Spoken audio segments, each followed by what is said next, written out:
Welcome to part 2 of the Willys project. In part 1, I determined we had some issues with the carburetor. You can see it's off.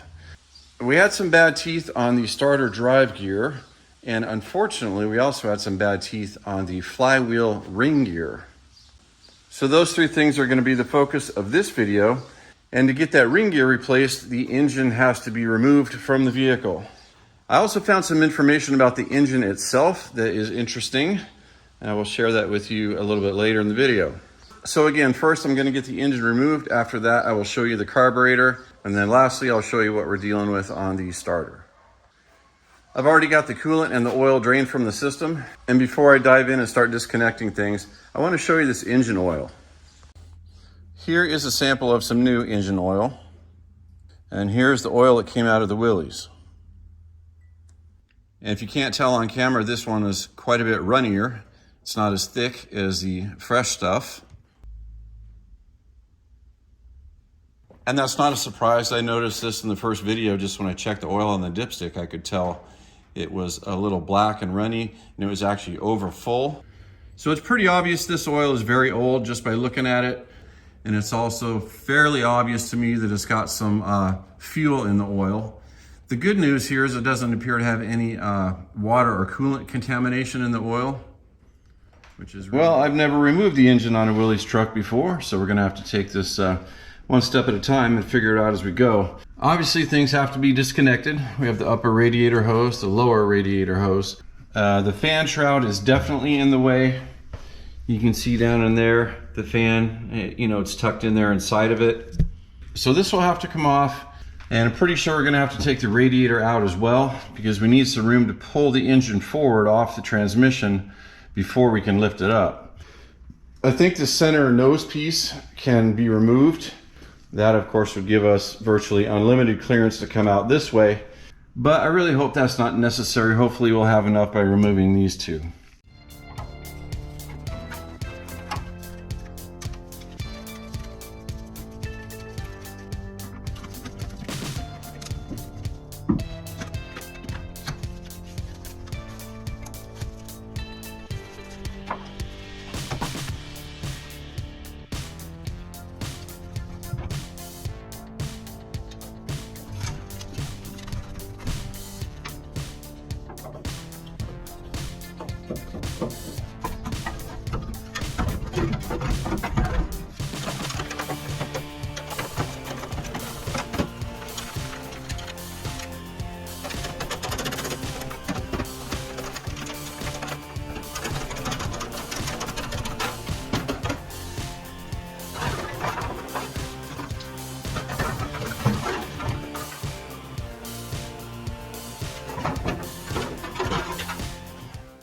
We do have a bad motor mount on the driver's side here.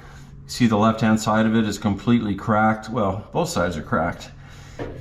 The other one is still sort of intact, but you can tell it's all dry rotted and cracked, so that one is going to split also.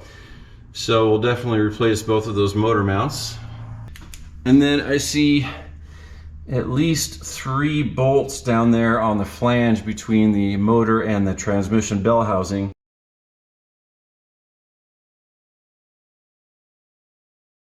Oh yeah, we also have to remove the exhaust pipe from the exhaust manifold. That comes off right there. I think what I'll do...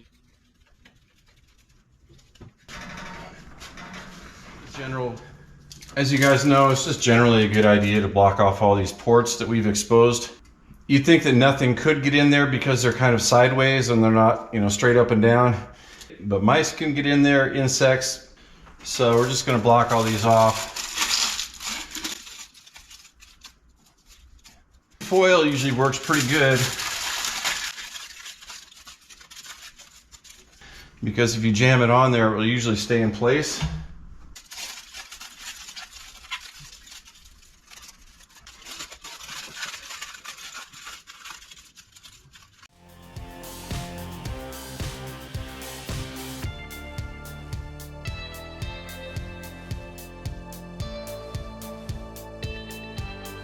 Well, that's interesting. There was 2 chromie washers in there.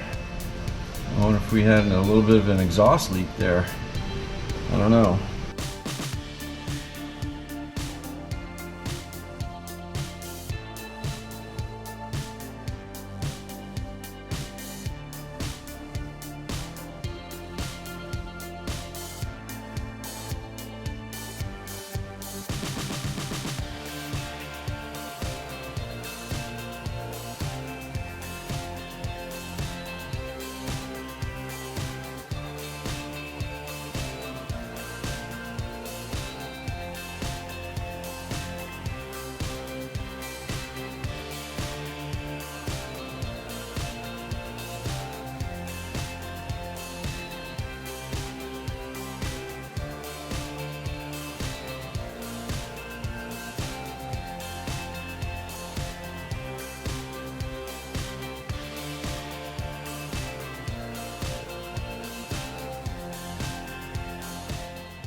All right, I've got all the flange bolts removed on this side. There's only one remaining on the other side.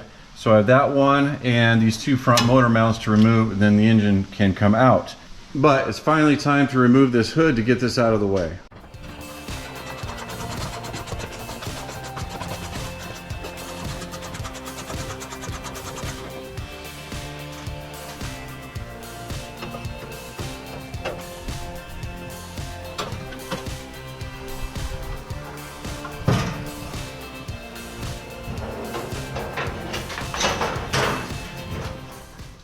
And it looks like we're gonna have to replace the spark plug wires as well. That guy's pretty much shot. And over here, we got more of the same going on a little bit. But before I take these off, I want to take note of the firing order. On top of the head right there, it says firing order is 1342. And number 1 is the closest cylinder towards the fan and the radiator, so that's 1. And the distributor spins counterclockwise. So this one here is number 1. I'm going to put a dot right here on the distributor cap so I remember going counterclockwise. This should be 3. This next one should be 4. Last one left is number 2. And of course the coil wire, which has seen better days. So let me get these spark plug wires completely out of the way. We're going to have to replace them anyway.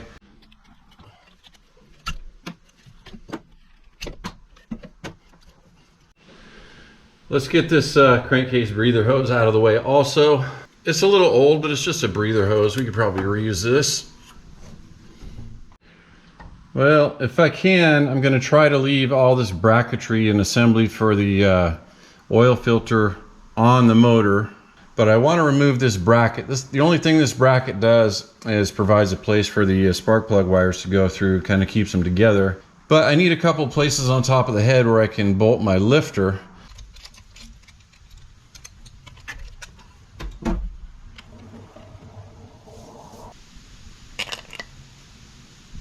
All right, I'm not yet ready to remove these front motor mounts, but I do want to see if I can just break them loose to make sure they're not seized. Yeah, no problem.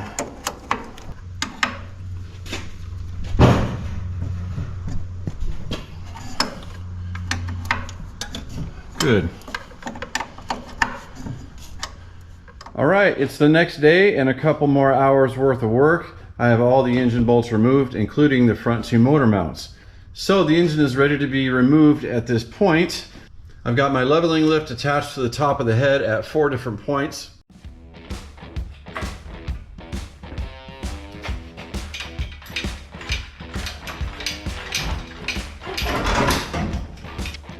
Let's put this in center a little bit now.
All right, well, that went pretty much according to plan.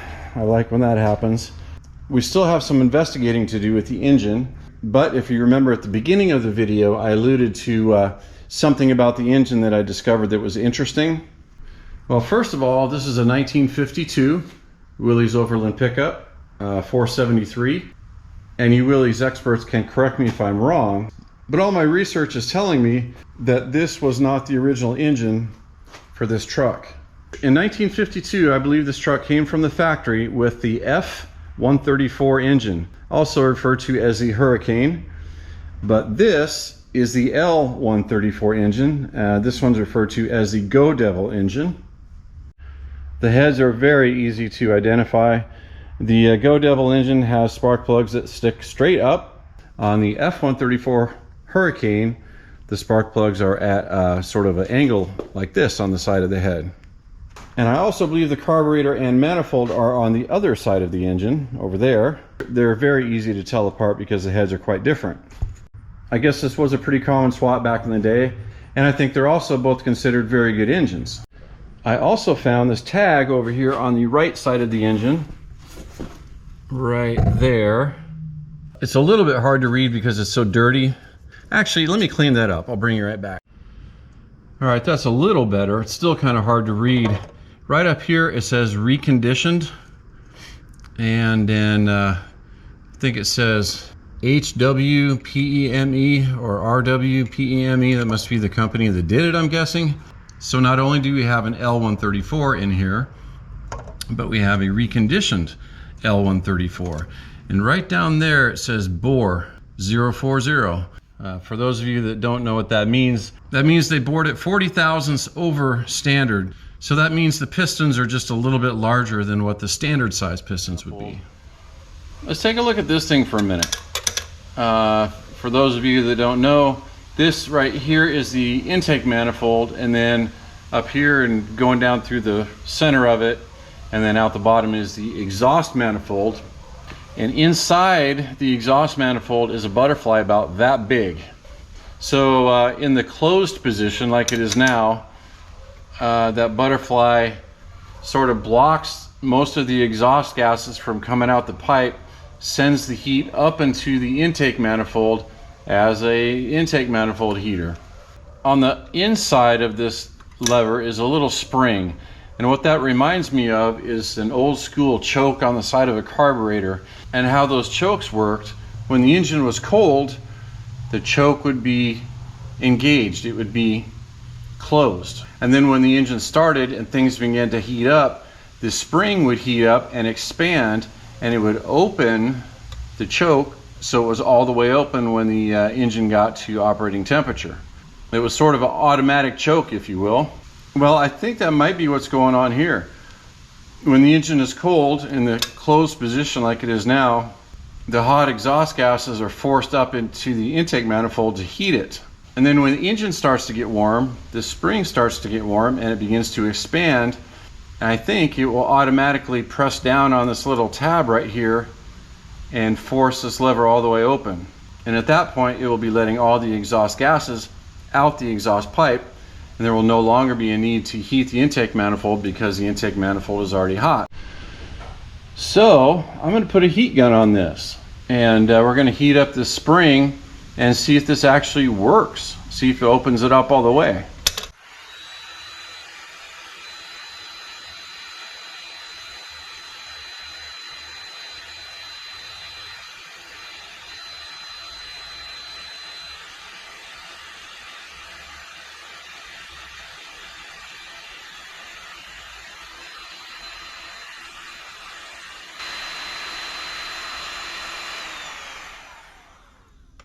Old school technology, huh? That's pretty cool.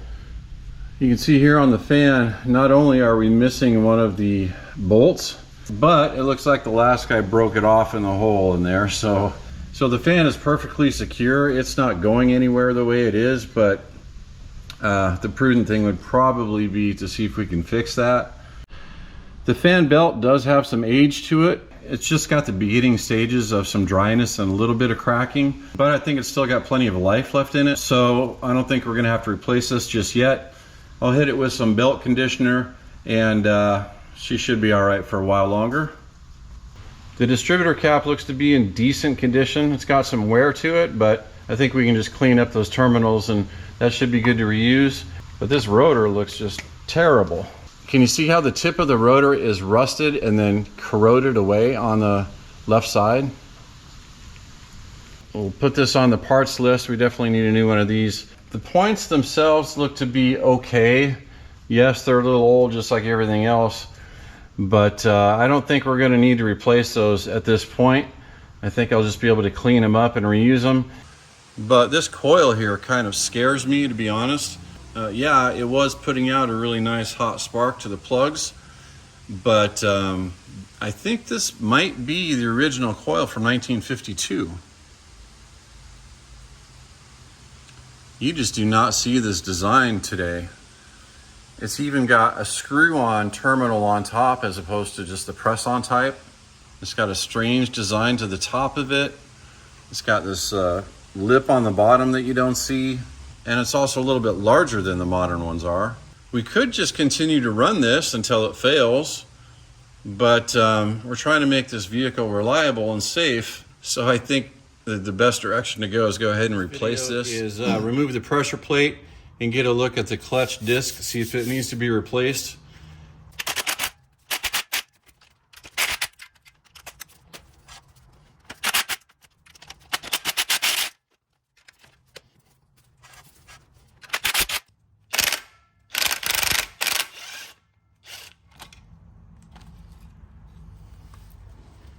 Yeah, good. This looks to be in good condition. Got plenty of meat left on it, plenty of life.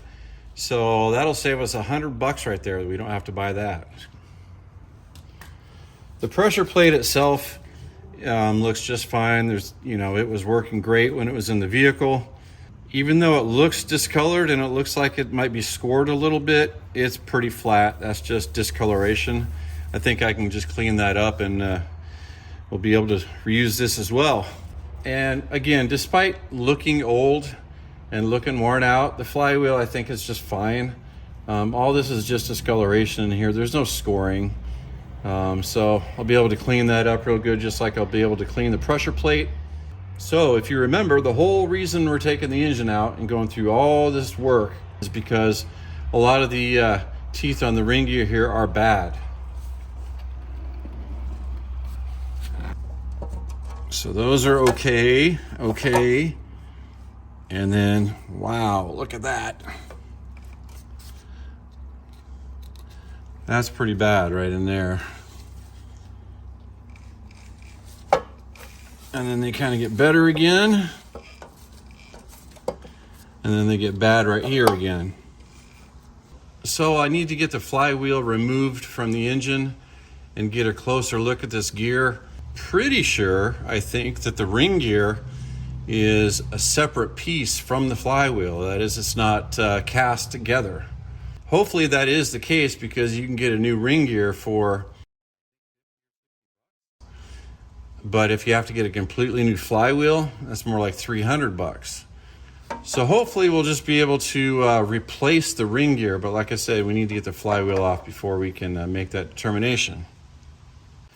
In my experience, flywheels tend to only go on one way, and sometimes they can go on two ways, like they could be 180 degrees off.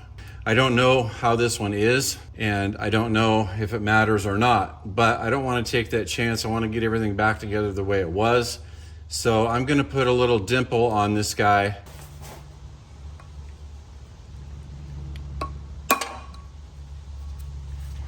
All right, let's get these nuts removed and see if we can get the flywheel to come off. Might need some sort of a puller, I'm not sure.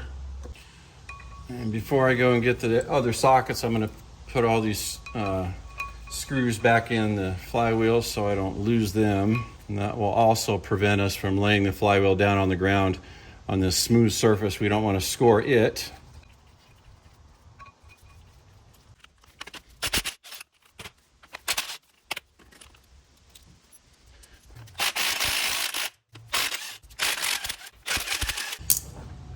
And turns out that these are not studs, they are bolts. There's actually a head on the back side of the flywheel that I'm gonna have to grab a hold of it with a wrench. And what's neat and kind of funny at the same time is I could not get a modern wrench back there. The wrench head was too thick to fit in that narrow gap.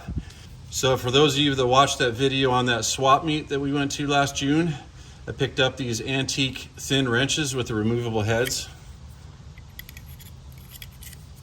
I think this is gonna actually come in handy for the first time. Let's give it a try.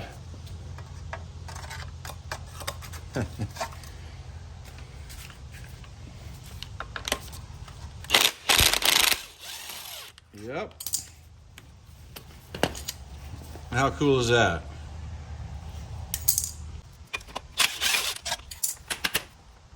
Before I get too crazy with pullers and such, I'm just going to see if I can pry this off.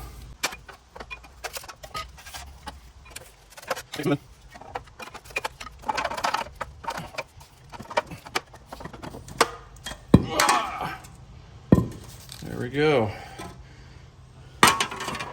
So the dot that we made on our flywheel is right here. So I'm going to actually make a dot over on this side of the end of the crank as well, so we don't get 180 degrees mixed up. All right, so we have 1, 2, 3, 4, 5, 6 nuts and only 4 lock washers. So somebody's definitely been in here before us.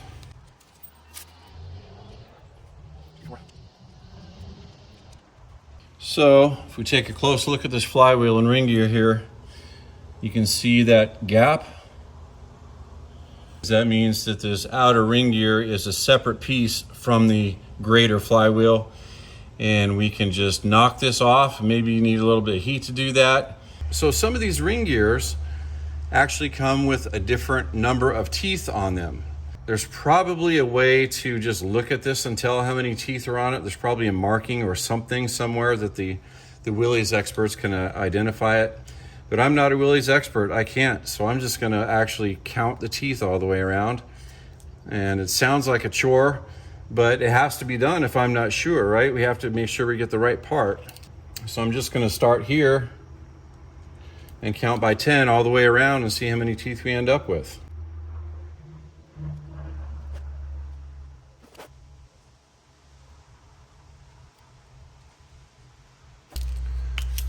Well, I counted 124 teeth. So I'll check the parts supplier, and hopefully they have a 124 tooth ring gear that fits this flywheel. This unusual piece here is the gasket assembly that fits between the bottom of the carburetor and the manifold. This metal section that points downward sits down inside the manifold. All right, let's get the sediment bowl removed so it's not in the way of the process.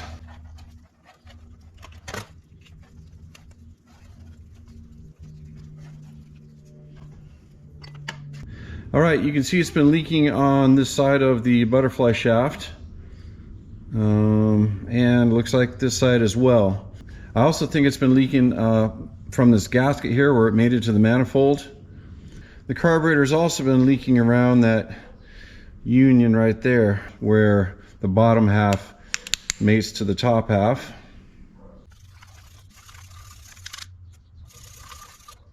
All right, I found the make and model here.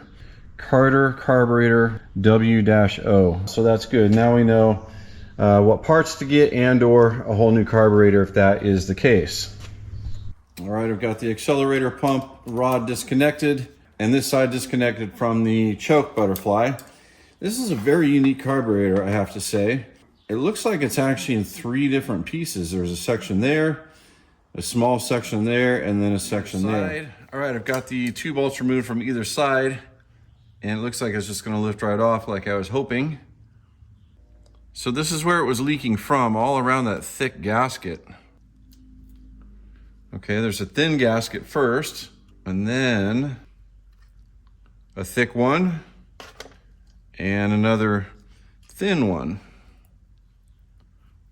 So this is the middle piece, and it's actually not a gasket at all, it's metal. It also looks like it was leaking from up in there somewhere and then running down the side of this bowl.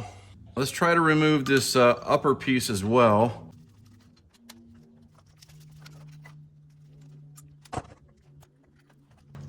Okay, that piece just comes right off.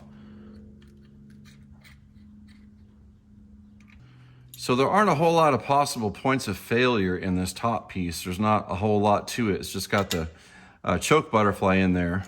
And there isn't even a gasket where it mates to that center piece around that ring. But there is a gasket right in here where that lid mates to the bowl. You can see that gasket all the way around there. I think that might be the 6th leak we found in the carburetor. So the biggest issue that I've seen so far is the fact that this throttle shaft has got so much play in it. And there were gas leaks on both sides of that shaft.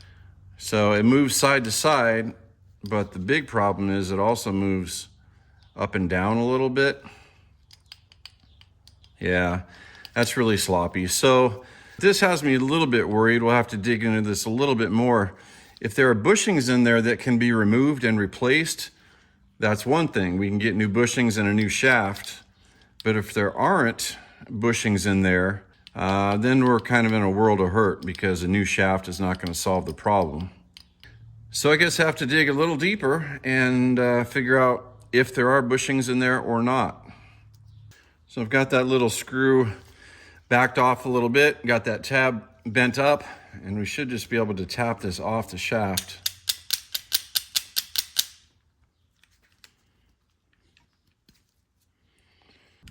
Okay, the only thing holding the shaft in at this point are those 2 little screws in the butterfly plate. Those are always kind of a pain in the neck to get back in, but let's go ahead and remove those and see what we got. They are brass also, so you can't use a magnet to get them.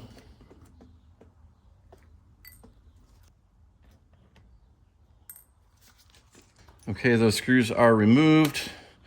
The plate should just come right out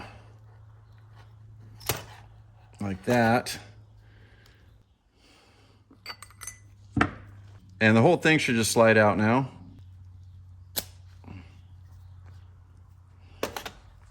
Yeah, so this is what I was afraid of. You can see the holes there. That's where the shaft lives and where the shaft rotates. But there's no bushings in there. That's just the carburetor. Just because I'm thorough, we're going to check something here. So I'm taking the outer diameter measurement here from the innermost part of this side of the shaft. And we've got 0.3035. Now if we take another measurement at the outermost point of the shaft, we get 0.3005. The shaft is a larger diameter here, and it actually tapers to a smaller diameter here. And we're talking a difference of about 3 thousandths to 3.5 thousandths. And that should not be tapered. That should all be the same exact outer diameter. As long as I got this out, let's try measuring this side as well. So this one's doing the same thing, although the taper is backwards. It's larger on the outside and thinner on the inside by about 2 thousandths to 2.5 thousandths. So that is why we have our slop like this in the shaft, and the up and down movement is where we're getting our leak from. So I guess we can say our diagnosis of the carburetor is complete at this point. Well, I took some time to do the research, and it turns out this throttle shaft is not sold separately. You have to buy the entire lower section of the carburetor, which comes with a new shaft already installed. So we would need to buy the lower section of the carburetor. We'd still need a complete gasket kit in addition to that. And we haven't even looked in the float bowl yet. If we need a new needle or a new float, then now we're rapidly approaching the cost of just buying a new carburetor. And at this point, I think that makes the most sense. We can get a good quality new carburetor. It will come with all the new parts, all the new gaskets. It should be easy to tune, should have reliability. In the last video, I got the starter removed and determined that the teeth on the Bendix gear here are bad. So at a minimum, the gear will need to be replaced. But now I want to have a look on the inside to see if the rest of the starter is in good condition or not. So we're going to take off the dust cover first.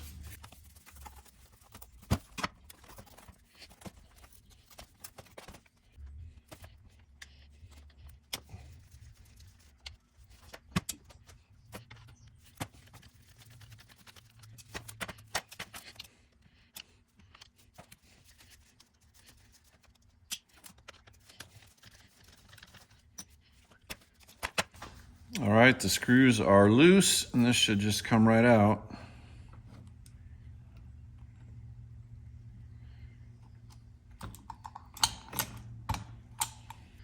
That's an interesting design.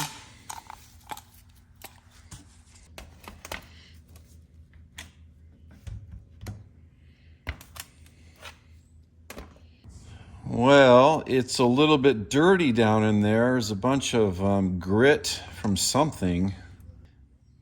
And if you can see the brushes down at the bottom, there's still quite a bit of material left on them, and they look to be in decent condition.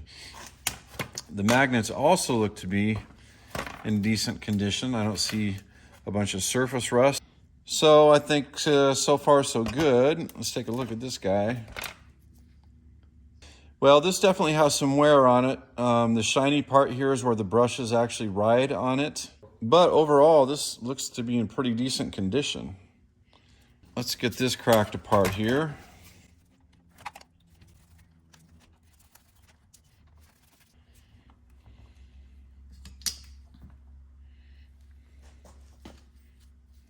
All right, so this is the front part. This is obviously the gear with the worn teeth that we've been talking about. And the back, it's got that splined hole there that lines up with the spline right there on this shaft. So it goes in like that and locks into position. And it appears the only way to get this whole assembly out here, I think we have to take the pin out of this arm and then pull this whole thing out that way.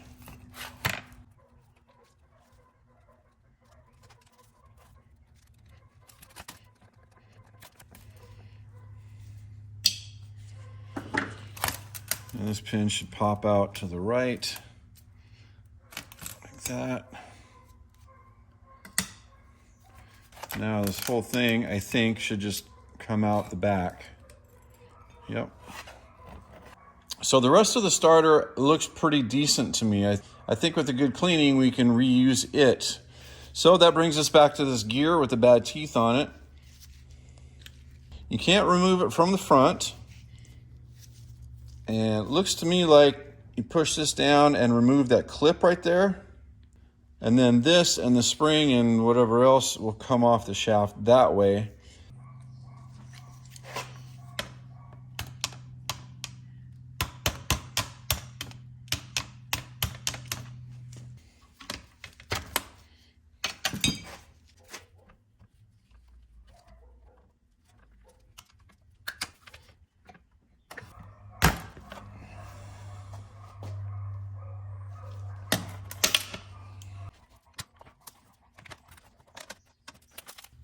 All right, the clip is off, so this part comes off.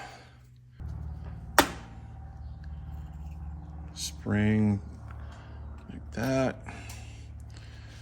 Okay, now what do we have? All right, so let me do some research on this gear and this whole assembly here, see what the parts cost, and we'll go from there. But like I said before, I think we're okay with the rest of this. I think this can be cleaned up and reused, so that's good news. We're gonna save some money there. Good morning, everybody. Another day has gone by. I just wanna show you a couple things here real quick and then we'll wrap this video up. Here's a better look at the left motor mount.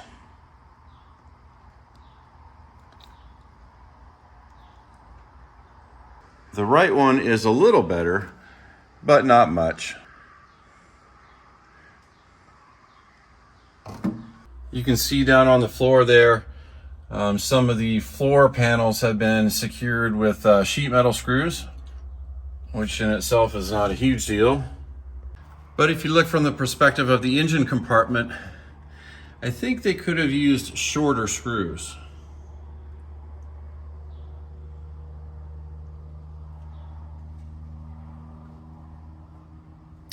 Anyway, I think we can probably improve upon that. The throwout bearing and input shaft look to be in pretty good condition, but you can see there's a lot of sludge inside the bell housing there. So just looking at that, you can, quite easily jump to the conclusion that we have a major oil leak somewhere.